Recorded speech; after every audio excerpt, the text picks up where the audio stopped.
안녕하십니까, 국민일보 백상현 기자입니다. 코로나19 시대 되는 목회, 첫 번째 교회는 수원 예수마을 셀교회입니다. 지난 시간에 이어 오늘은 두 번째로 예수마을 셀교회가 갖고 있는 여러 시스템을 좀 소개하도록 하겠습니다. 우리 목사님 모셨습니다. 목사님 안녕하십니까? 네, 안녕하십니까? 네.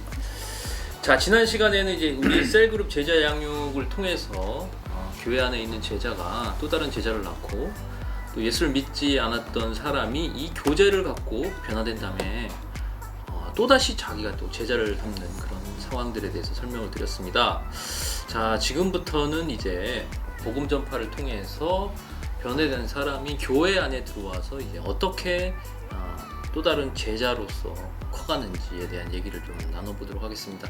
목사님, 지난 시간에 하셨던 얘기 좀 요약을 좀 해주시면 어떨까요? 정말 목회사에게 가장 중요한 원칙은 성경적인 그런 교회를 세우기를 원하고, 또 성경이 말씀하는 주님이 원하시는 그 한 사람을 세우는 것이 정말 그게 기본 원칙이 되어야 된다고 생각하고요.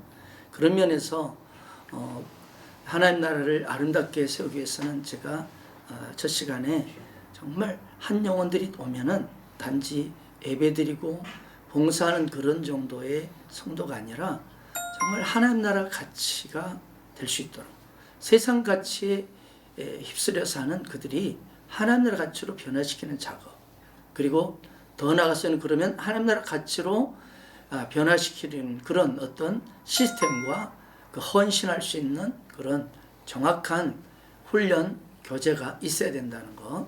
그리고 마지막으로 정말 마가다락방에 성령이 임하셔가지고 교회가 세워지고, 또한 수많은 생명건 제자들이 세상 속에 나가서 복음을 전했듯이 정말 중요한 성령님의 이 기름 부심, 이 세 가지 요소가 너무 중요하다고 말씀드렸고요. 또 하나는 목사님들께서 목회 사역에 있을 때 어떤 부흥 차원을 생각하는 것이 아니라 정말 본질적으로 우리 백 기자님께 말씀하셨지만 사명에서 소명으로 정말 그 옮겨가는 그런 분명한 그 아름다운 헌신의 고백이 개인에게, 개인 고백에 반드시 신앙 고백이 있어야 된다 생각하고요. 그러면서 거기서부터 시작해서 예수 그리스도가 정말 전적인 복음 대신 예수 그리스도가 정말 목회 사역과 목회자 자신의 모든 삶의 가치의 바탕이 된 그 기반으로 해서 정말 한 영혼 한 영혼이 그렇게 아름답게 세워지는 것이 중요하다, 이걸 말씀드렸죠. 그리고 또 하나는 정말 열매를 보아 나무를 알듯이 나무가 건강해야 된다는 거예요. 그래서 먼저 목회자, 양육자인 바로 목회자 본인이, 자신이 정말 하나님 나라 앞에 생명건 주님이 바라보는데 바로 그 제자가 되는 것이 정말 다음 양육하는 제자들이 정말 생명건의 제자로 세워지는 중요한 기반이 된다는 것을 제가 말씀드렸습니다. 그래서 그걸 기초로 해서 누구든지 교회에 오면은 그 또한도 동일하게 하나님 나라에 헌신할 수 있는 이런 제자가 제자를 삼는 이런 제자 양육 이 교제가 꼭 준비되어야 한다, 이걸 제가 말씀드렸습니다. 자, 이번 두 번째 시간에는요, 그렇다면 이 셀그룹 제자양육 교제를 통해서 복음을 받아들인 사람이 어떻게 이 수원 예수마을 셀교회에 정착을 하게 되는지 얘기를 좀 말씀을 들어보도록 하겠습니다. 많은 목사님들이 사실 고민점이 있습니다. 그것은 뭐냐면, 전도를 했는데 교회에 왔는데 어느 정도 이제 토양을 내리고 뿌리를 내리는 과정을 거치지 못하다가 이제 흐지부지 이제 떨어져 나가는 그런 현상 속에서 많이 마음 아파하시거든요.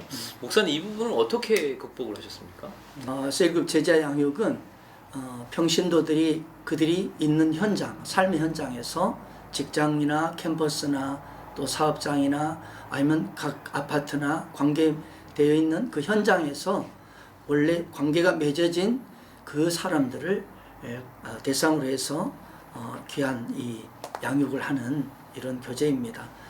진짜 이 비대면 시대에 노방전도니 뭐니 이 모든 전도가 다 끊겼고, 특별히 또 이 시대는 목회자가 함부로 신방할 수 없는 이런 참 어려움의 시대에, 그렇다면은 이 진짜 이 평신도들이 그들의 삶의 현장에서 정말 자연스럽게 관계가 맺어진 이미 맺어진 그들을 정말 복음을 전하고 양육하는 것.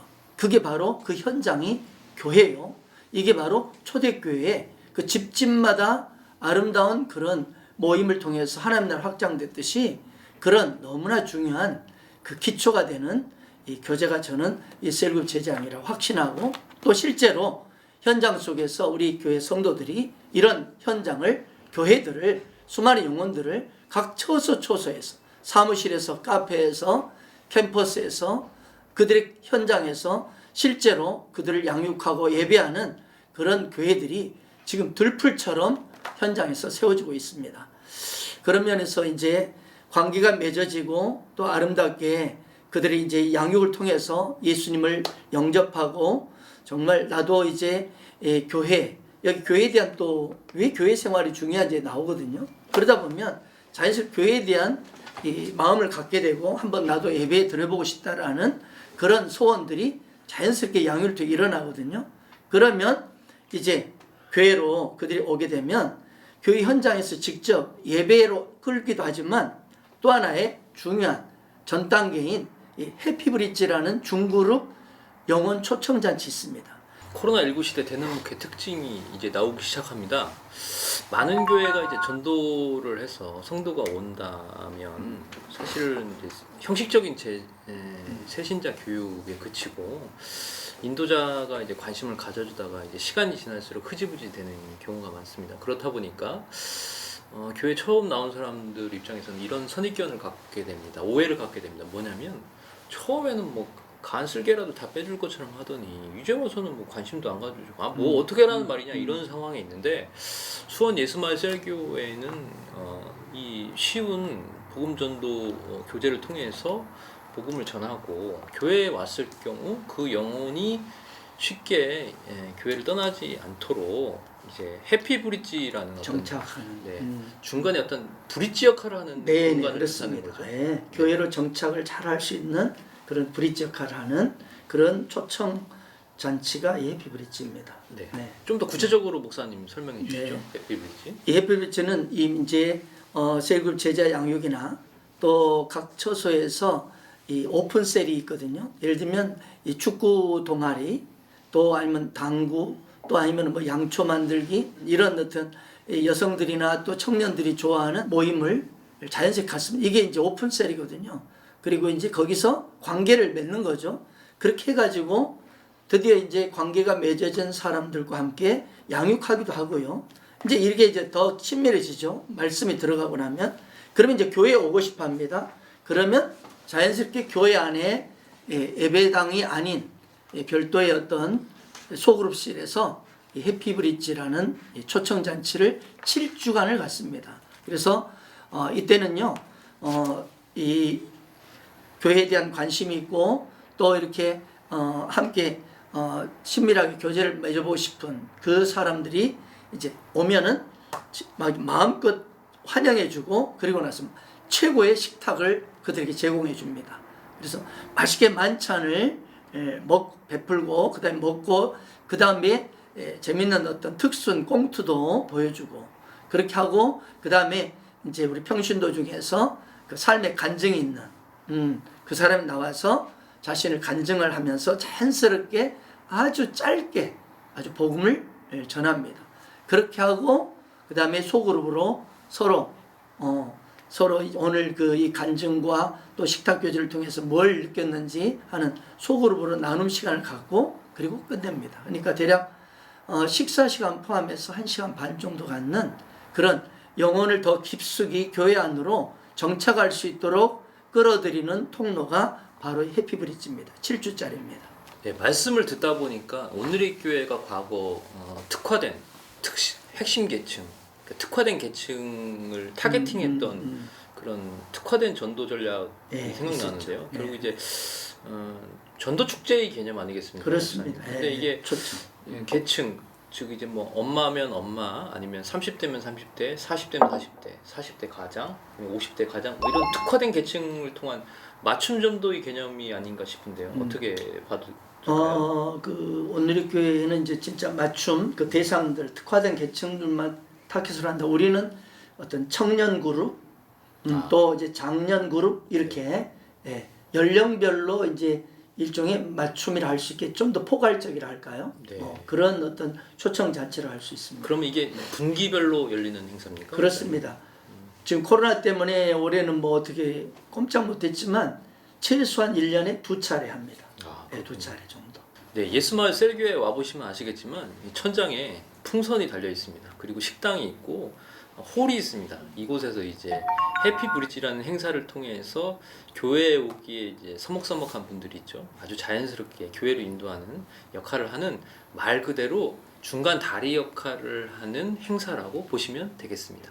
목사님, 이 해피브릿지를 하면서 특별히 신경 써야 될 것이 무엇입니까? 만약에 이제 다른 교회들도 이런 행사를 하고 싶어 하거든요. 네네네. 네, 무엇이 가장 중요한 것 같습니까, 목사님?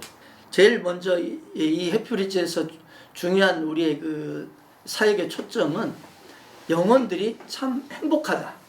말 그대로. 그래서 해피브릿지를 했거든요. 참 오면 너무나 이곳이 바로 천국 아닌가. 그냥 어떤 조건도 어떤 요구도 전혀 없이 그저 그냥 와서 마음껏 만찬에 즐기고 재밌는 것도 꽁트도 보고 웃고 그 다음에 누군가의 그 정말 하나님 만난 그 아름다운 간증을 듣고 야 참 좋구나 나도 한번 진짜 예수를 믿어볼까 하는 이런 한마디로 행복을 마음껏 느끼게끔 내가 환영받고 있고 내가 얼마나 존귀한 자인지를 느끼고 기뻐하는 그래서 행복을 마음껏 누리는 것에 포커스를 두고 있습니다. 이게 보니까요, 음악이 있고 드라마가 있고 또 식사 나눔이 있고 네. 개인의 어떤 간증. 스토리가 있고 상당히 이제 문화적인 요소가 많이 결합이 된 것 같습니다. 젊은이들이 특히 좋아할 것 같습니다. 어떻습니까? 젊은이들이 많이 좋아하죠. 더 좋아하죠. 장년들도 장년들은 남성들은 특별히 이제 그래서 카페에서 합니다. 카페가 분위기가 또 좋고 또 분위기가 또 이미 따뜻한 분위기니까 거기서 마음껏 차도 마시고 음식도 먹으면서 그냥 자신의 삶도 그냥 나눌 수 있도록까지 이렇게 좀 약간 형태는 큰 틀은 비슷하지만 그런 내용적으로는 조금 좀 차별화되어 있어 그들의 맞춤에 마음을 열 수 있도록 그런 데 좀 초점을 두고 있죠. 코로나19 시대에 대능교회의 특징이 있습니다. 그것은 바로 뭐냐면 치밀하게 대상자, 전도 대상자, 구도자의 마음을 읽고 그들을 문화를 통해서, 음악을 통해서, 음식을 통해서, 교제를 통해서, 스토리를 통해서 그 사람의 마음 문을 열 수 있도록 자연스러운 토대를 만들어 놓는다는 특징이 있었습니다. 이게 바로 이제 해피브릿지, 이 수원 예스마을 셀교회 같은 경우는 매뉴얼까지 갖고 있습니다. 그래서 어떤 시간에는 무엇을 준비하고 어떤 담당자가 어떤 역할을 해야 되고 어떤 준비를 치밀하게 해놓고 스토리에 따라서 어떤 그 행사를 열어야 된다는 것이 아주 구체적인 매뉴얼을 갖고 있습니다. 그래서 전국의 많은 교회들이 이 매뉴얼을 갖고서 한번 그 전도잔치를 준비하면 참 좋을 것 같습니다. 목사님, 그러면 이제 해피브릿지를 통해서 교회에 대한 호감을 가진 분들이 이제 예배를 드린다고 해서 사실 갑자기 이제 성도로 변화되는 건 아니지 않습니까? 맞습니다. 근데 결국 이제 팔짱을 좀 끼면서 관찰을 계속 하겠죠. 하는데 어느 순간에 이렇게 변화가 되던가요? 제가 보니까 10명이 세가족이 오게 된다면 변화는 그 예배 가운데 받는 분들도 있어요. 예배를 드리면서 그들이 막 그냥 까닭없는 눈물과 회개가 난다. 이런 사람들이 한두 사람 있죠. 그러나 진짜 많은 변화를 실제 경험하는 현장은 정말 성령을 만나야 되는 성령님을 만나는 그 인카운트가 일어나는 현장이 반드시 있어야 되고 그걸 통해서 실제로 그들이 정말 과거에는 밥을 사주니까 또 선물을 주니까 나를 잘 해주니까 내 말 알아주니까 옵니다. 그러나 그건 절대로 장기적으로 갈 수가 없더라고요. 결국은 하나님을 진짜 살아계신 하나님이 진짜 계시는구나 라는 걸 온 인격적으로 체험한 사람들이 뭐 안 섬겨도 선물 안 줘도 꾸준히 나오는 걸 봤거든요. 그래서 그것을 위해서 바로 이제 이 치유상회를 준비를 한 거죠. 많은 교회들이 시행착오를 겪는 부분 중에 하나가 바로 이 부분이거든요. 그러니까 성도님들이 전도 활동을 하면서 선물도 사주고 호의도 베풀고 해서 이제 교회에 첫 발을 들여놨지만 딱히 어떤 프로그램이 없는 상황에서 결국 이 오신 분은 그 교회 안에서 이제 방치가 됩니다. 그리고 도대체 뭘 어떻게 하라는 말이냐. 물론 이제 새신자 환영회가 정도는 하죠. 그래서 목사님과 만나고 인사도 하고 그래서 좋은 것 같은데 그 다음에 어쩌란 말이냐라는 부분에 있어서 코로나19 시대 되는 목회의 특징이 뭐였습니까? 성령님을 만날 수 있도록 수련회를 갖는다는 거죠. 이게 바로 예수마을 셀교에서는 행복치유 수양회라는 이름으로 진행이 됩니다. 좀 더 박영 목사님께 구체적으로 말씀 들어보겠습니다. 각 교회마다 이렇게 새가족들 오면은 하나님 만날 수 있는 그런 어떤 수양회들을 갖습니다. 근데 이제 저희 교회도 어떤 큰 틀에서는 비슷할 것 같아요. 그러나 저희 나름대로는 이 말씀 속에서 가장 제가 목회관의 가장 중요한 원칙인 생명의 복음을 정말 예수 그리스도의 십자가 그리고 그분의 부활의 능력을 당신이 얼마나 이 십자가의 능력과 부활의 영광이 어마어마한 것인지를 거기에 이제 포커스를 둬서 인카운트를 시키는 거죠. 그래서 오면은 정말 이제 큰 어떤 이제 수양관이나 대형 컨퍼런스 룸을 호텔 컨퍼런스 룸을 빌려서 이렇게 저희가 거기서 장소에서 시행을 하는데 오면은 그냥 진짜 마음껏 축하해 주죠. 축하해 주고 그들이 막 이렇게 정말 마음을 열 수 있도록 게임도 하고 이런 식으로 하면서 오픈해서 결국은 이 아주 간단합니다. 4단계로 딱 4강이 있는데 먼저 당신은 지금 최고의 기회를 잡으셨습니다. 정말 이 기회가 인생에 3번 있는 우리 보통 3번 인생의 대역전의 기회가 3번 주어진다는데 당신에게 그 3번의 역전 기회 중에서도 가장 위대한 기회를 붙잡으셨습니다라고. 그러면 새신자분하고 새신자를 초청한 분하고 같이 참석을 하는 개념이에요? 그렇습니다. 성기미들하고 같이. 새가족들하고 이렇게 하고 또 기존 리더들도 결국은 또 기존의 현재 식구들 있잖아요. 기존 성도들도 이 시간이 또 특별한 시간이거든요. 이게 다시 한번 그 은혜의 현장을 다시 한번 체험하고 싶은 그런 성도들에 다시 오기도 합니다. 예수마을 셀교회에 와서 이제 변화된 사람들이 그 간증을 보면요, 꼭 이 행복치유 수양의 이야기가 나옵니다. 그래서 저는 되게 좀 궁금했어요. 네. 어떻게 수양회 때 메시지를 전하기에 이제 막 조폭 같던 사람들 아니면 자살을 앞두고 있었던 사람들, 뭐 가정폭력의 희생자 아니면 아버지와 어머니가 자신의 눈앞에서 자살한 형제 이야기 이런 얘기를 보면서 그 사람의 아픈 과거 고통이 이 행복치유 수양에서 다 풀어지고 그때부터 예수를 인격적으로 만났다는 얘기들이 참 많이 나오더라고요. 네. 각별히 좀 가장 신경을 써야 될 부분일 것 같습니다. 이 부분이. 결국 첫 시간에도 제가 말씀드렸지만 사람의 변화는 인간의 어떤 지식이나 노력이나 가르침보다도 더 나아가서 성령께서 그 영혼을 터치해야 된다. 그래서 결국 이 4강 내내 저희 성기미들이나 저도 포커스를 두는 것은 하나님, 성령님, 이곳인 성령님 저 영혼을 만져달라, 만져주십시오라는 그 간절한 열망을 가지고 메시지를 전하죠.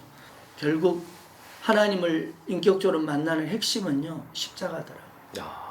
십자가. 자, 이제 그 해피브릿지를 통해서 교회에 대한 호감을 갖고 그다음에 행복치유 수양회를 통해서 자신의 인생의 주인이 누구신지를 발견하고 강력한 성령 체험을 통해서 이 사람들이 왜 교회를 다니고 내가 왜 예수를 믿어야 되고 예수 안에서 내가 변화되는 이유를 존재 목적을 분명하게 발견할 거 아니겠습니까? 아멘.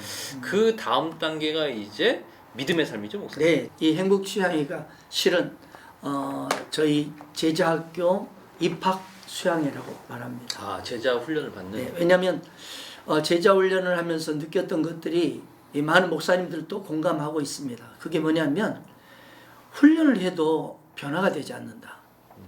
훈련을 해도 오히려 머리가 커져서 오히려 이 비판과 판단하는 자료를 제공하고 있는 것 아닌가라는 후회를 하게 된다는 그런 목사님들이 많이 계십니다. 그 이유가 바로 이 토양, 우리 마음은 토양이지 않습니까? 예수님이 4가지 밭의 비유를 말씀했듯이 이 밭에 정말 좋은 씨가 뿌려져도 결국은 꽃이 피고 열매가 나지 못하는 것은 이 강팍한 심령, 이 돌짝과 같고 길가바 같은 이 심령들 때문에, 가시덤불 같은 이 심령들이 문제. 그래서 이 행복주야를 통해서 내면에 있는 수많은 이 강팍한 마음과 인간적인 마음과 교만한 마음들, 또 이 상처받은 이 마음들이 치유돼야 결국은 말씀이 떨어질 때 100배, 60배, 30배로 열매를 맺는다는 그 주님 말씀이 바로 적용이 되는 거죠.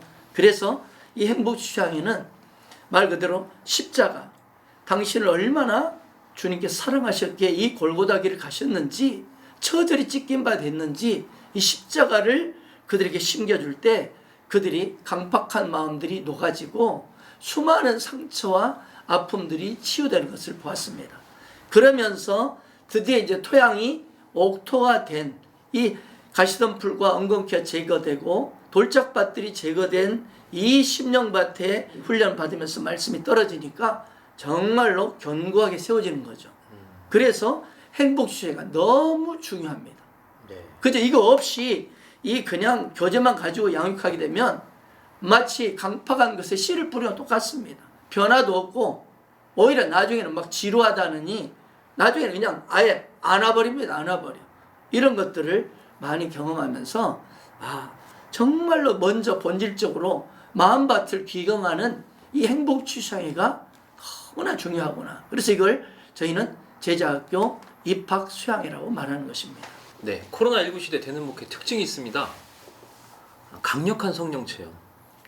예수 십자가 앞에 자신의 실체를 드러내고 아멘. 왜 내가 예수를 믿어야 되는지를 분명하게 깨닫지 못한다면 형식적인 종교 생활에 불과할 수밖에 없다는 것이었습니다. 근데 그것을 되는 목회가 되는 교회의 특징은 그것을 정확하게 알고 그들에게 그런 기회를 줄 수 있다는 그런 얘기였습니다. 사실 이 코로나19 시대 되는 목회 이 콘텐츠의 내용이 상당히 내용이 좀 깁니다. 근데 계속 한 번, 두 번, 세 번 곱씹어서 듣다 보시면 목회의 핵심 원리가 보이기 시작하고 교회 리더로서 반드시 갖춰야 될 원리들이 보이기 시작할 겁니다. 그래서 반복적으로 청취를 하시길 권면을 드립니다.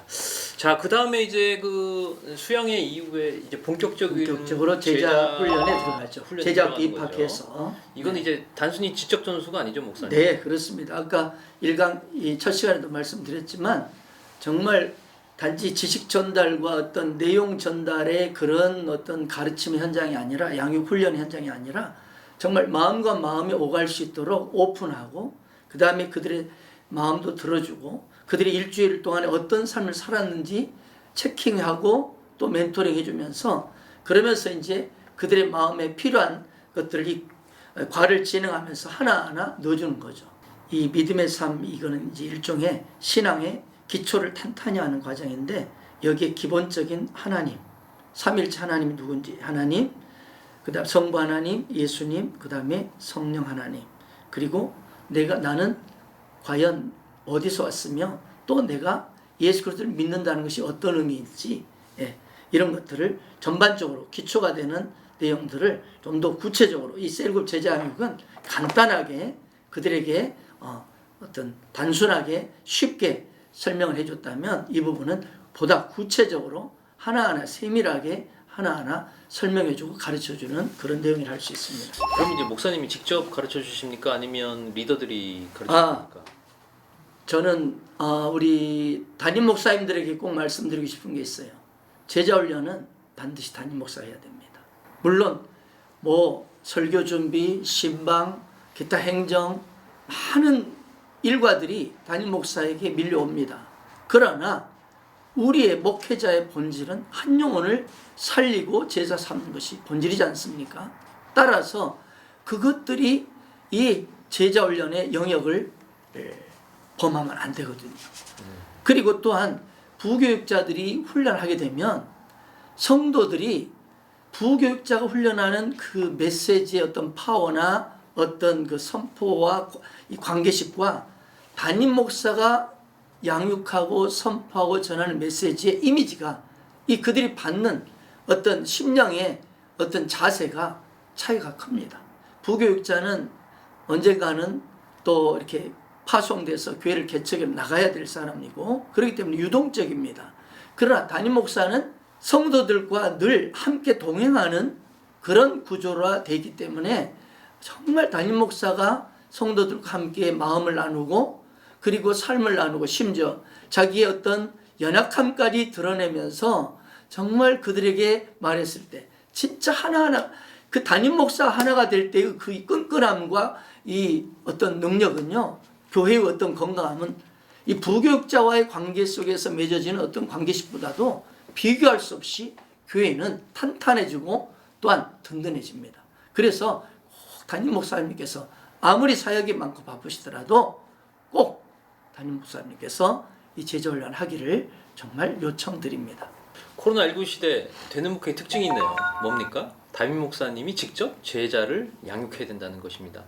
자, 믿음의 삶 끝난 다음에 이제 제자의 삶으로 들어가서 과를 보니까요. 나는 주님의 제자입니다. 충성스러운 제자가 되십시오. 그리스도의 주재권을 인정하는 제자가 되십시오.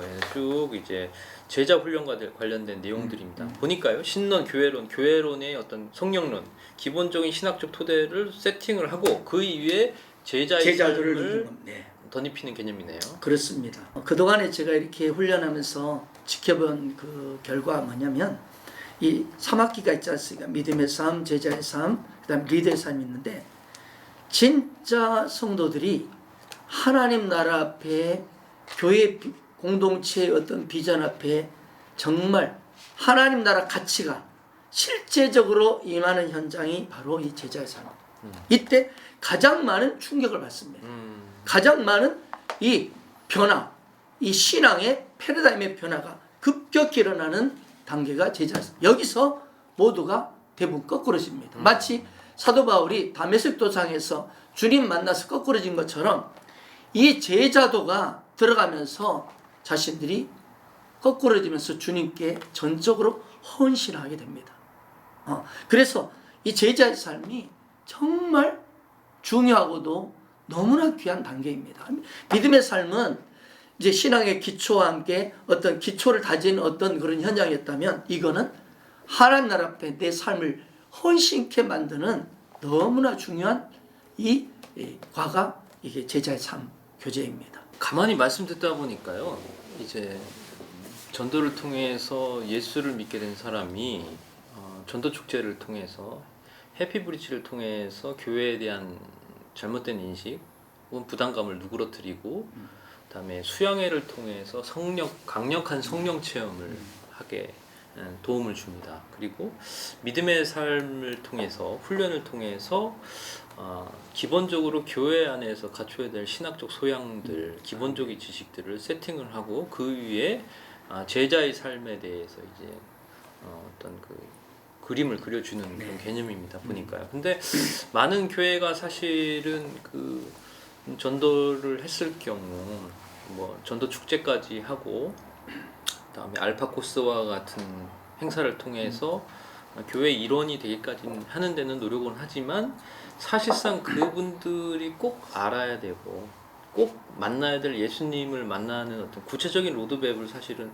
방치하고 그냥 설교 말씀 다 들으면 다 된다고 막 이렇게 얘기를 하고 있지 않습니까? 근데 우리 예수마을 셀교회는 그것을 아주 치밀하게 점검하고 있습니다. 보니까 믿음에 대해서 아주 치밀하게 점검하고 신학적 소양을 반드시 갖춰야 될 소양을 세팅을 해주고 그 이후에 당신이 왜 제자의 삶을 살아야 되는가에 대한 부분, 이게 아주 한국교회의 시사한 바가 매우 크다고 저는 보입니다. 그래서 이 부분은 아까도 말씀드렸지만 조금 내용이 길더라도 곱씹어서 반복해서 듣다 보시면 그 개념이 이제 잡히실 것 같습니다. 자, 목사님이 이제 그 제자의 삶으로 이제 삶이 바뀌었다면 그 다음이 이제 리더의 삶으로 넘어가는 겁니까? 아니면 수양회를 갖고선 리더 수양회로 영혼을 살리고 세우는 리더로 나를 부르셨다는 그 실제적인 고백을 만드는 현장이 리더 수양입니다. 그러면 이 리더 수양에는 1년에 몇 번 정도? 똑같이 1년에 2번 정도. 아, 예, 두 번에 2번 있어요. 시스템이 돌아가거든요. 아, 그러면 이 리더 수양에는 아주 핵심 멤버들이 모이는 공간이겠네요? 아닙니다. 그게 아니고요.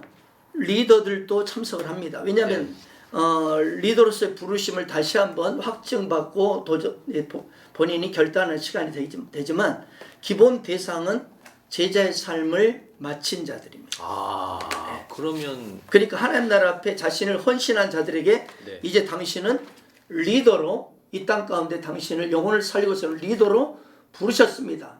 그리고 당신을 교회 비전의 운명으로 부르셨습니다. 라는 그런 결단을 갖게 하는 시간이 리더 수양입니다. 아, 그럼 이제 뭐 리더가 어떤 특화된 사람들을 지칭하는 것이 아니라 그렇습니다. 단계별로 예, 리더로서의 부르심을 넣어줘는 단계. 인지를 하는 그런 네, 과정이거든요. 네, 이것도 네. 이제 1박 2일 동안 진행. 1박 2일입니다. 이것도. 그러면 이 과정을 거치고 하시다가 신앙생활 하다가 시험에 빠지면 어떻게 됩니까? 시험에 빠지면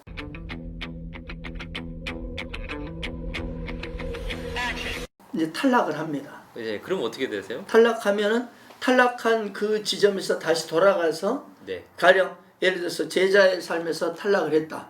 네. 그러면 이제 다시 제자의 삶으로 다시 그 다음 기수 올라올 때 들어가는 거죠. 같이. 아, 그렇습니까? 들어갔어. 근데 제가 중요한 걸 제가 이 말씀드리고 싶은 거는 제자훈련 교재는 선명하고 분명한 로드십 안에서 아주 그냥 선명 간단 명료해야 된다.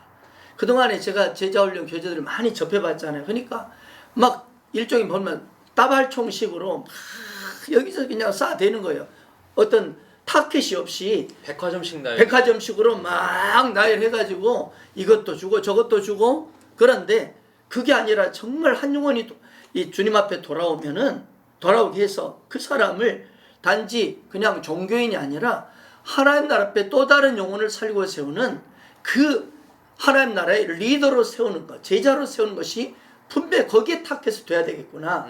그러다 보니까 많은 것들이 이렇게 단순화됐고 또 로드맵이 정확히 단계별로 올라가게 됐고, 그러다 보니까 아주 이 단계가 전에는 막 이것저것 해보니까 막 2년짜리, 3년짜리도 있고 막 계속 해야 되는 것도 있고 막 그러는데, 그러다 보니까 뭐 성도들도 뭐 분명한 타깃이 없고 목적이 없으니까 그냥 은혜는 받는데 은혜는 받고 좋은데 그러면 뭐냐 이렇게 하다 보니까 정말 중요한 것은 로드맵이 정확하고 그 타깃이 주님 나라 앞에 생명을 던질 수 있는 그 타깃으로 이게 딱 로드맵이 형성되는 교재가 필요하다 싶어서 제가 이렇게 단순하고 명료하게 타깃 있는 교재를 만들게 됐습니다. 네, 코로나19 시대 되는 목회, 부흥하는 교회의 특징을 취재를 하면서 깨달은 게 있습니다. 하나같이 단순, 반복, 지속이라는 원칙을 붙들고 있다는 것이었어요.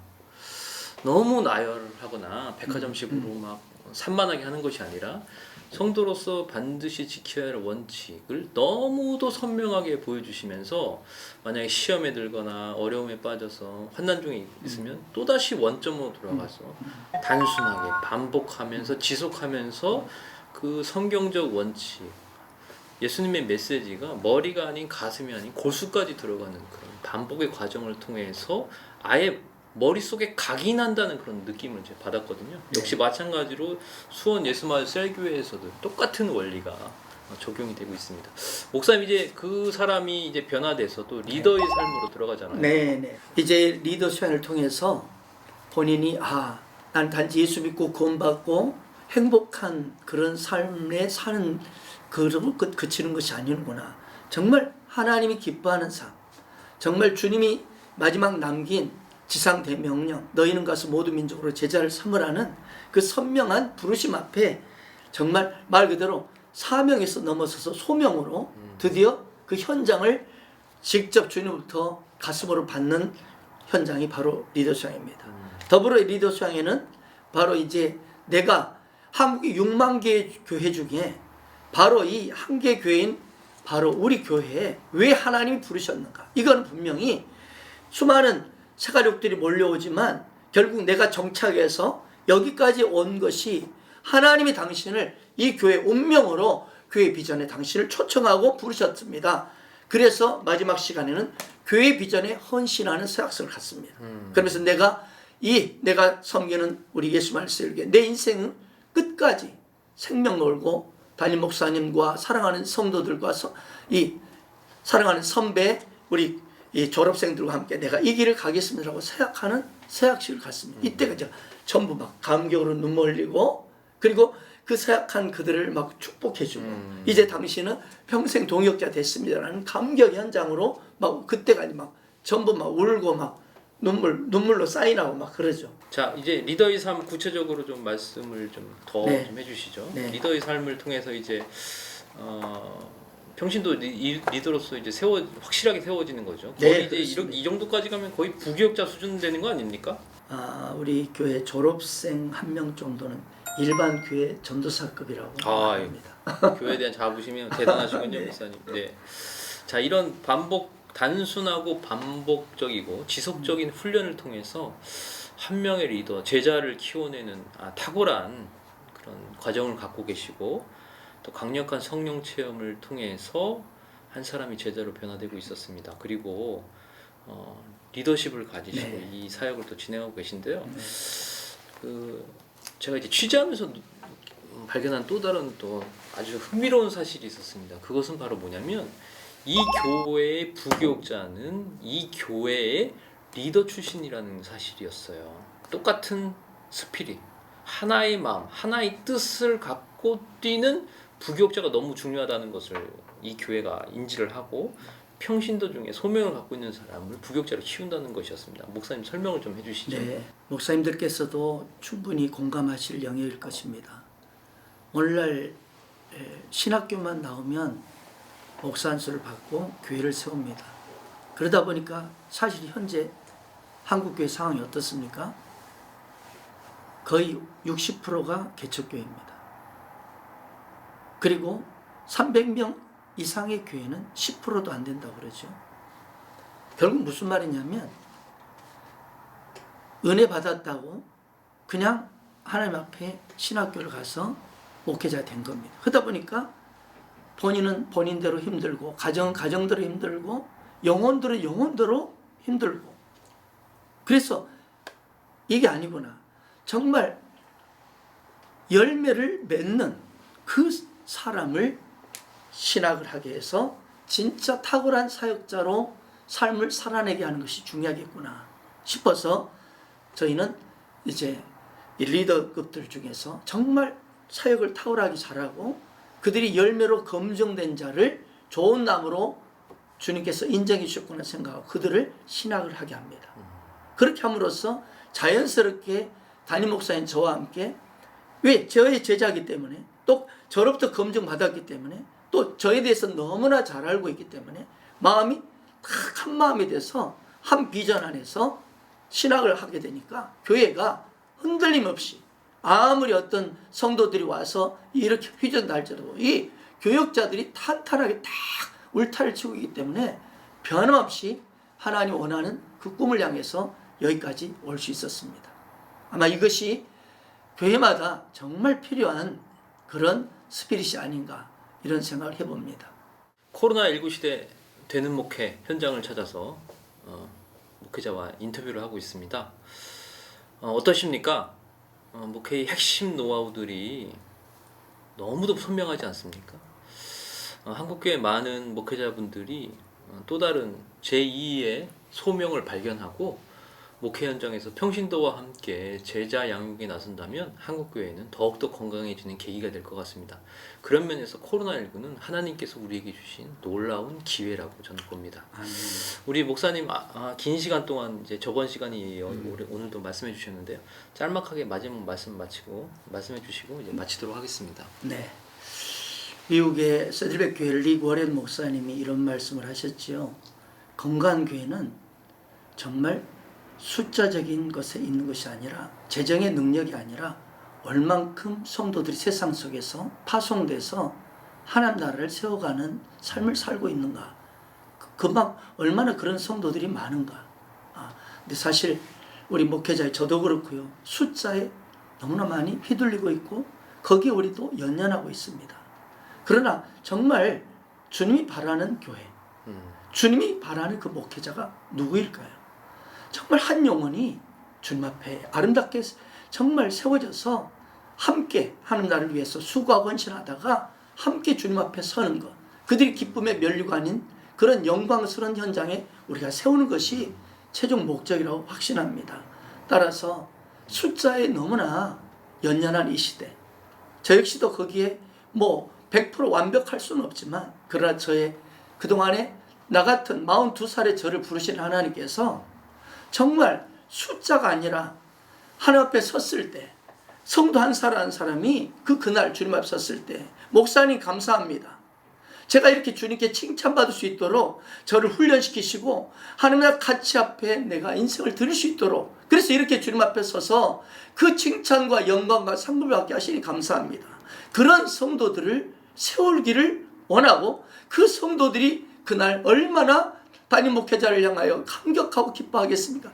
또한 우리 역시 그런 성도들을 주님 앞에 세울 때, 우리 역시 주님 앞에 섰을 때 착하고 충성된 종이라 칭찬받을 줄 믿습니다. 바로 그런 우리의 목회 현장이 되기를 사모하고 함께 위해서 이 길을 손잡고 가기를 소망해 봅니다. 감사합니다.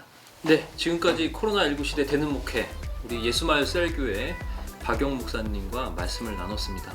목사님 말씀 듣다 보니까 마치 한편의 정제된 설교를 듣는 느낌이 들었습니다. 한국교회가 코로나19로 많이 힘듭니다.